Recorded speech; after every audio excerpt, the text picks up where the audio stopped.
He is opening up the threat of a World War III on any one of a number of fronts. In the last week here in New Hampshire, it really feels like a dam has burst wide open. Republicans in the state are coming out of the woodwork, rejecting their party's nomination of Donald Trump and embracing, in a really public way, their support of Kamala Harris. We've seen this from the former two-term leader of the New Hampshire Republican Party, Jennifer Horn, but we also saw something very rare this week.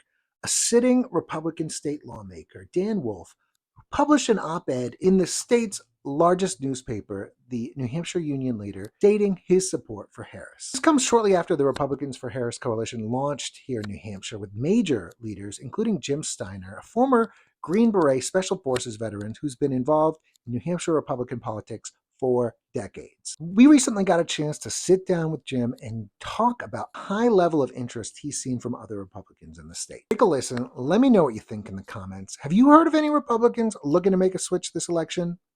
I want to hear about it. Jim Steiner, live here in Concord, New Hampshire. Back in the late 90s, I chaired the Republican Rules Committee for the annual conventions. I chaired the Republican Policy Committee. Ran for Congress, I think it was 8 years ago. Been active supporting Republican candidates for decades.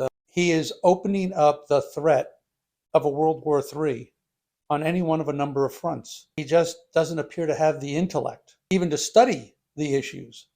This man has no respect for the military at all. Like I said, he says it's smarter than the generals.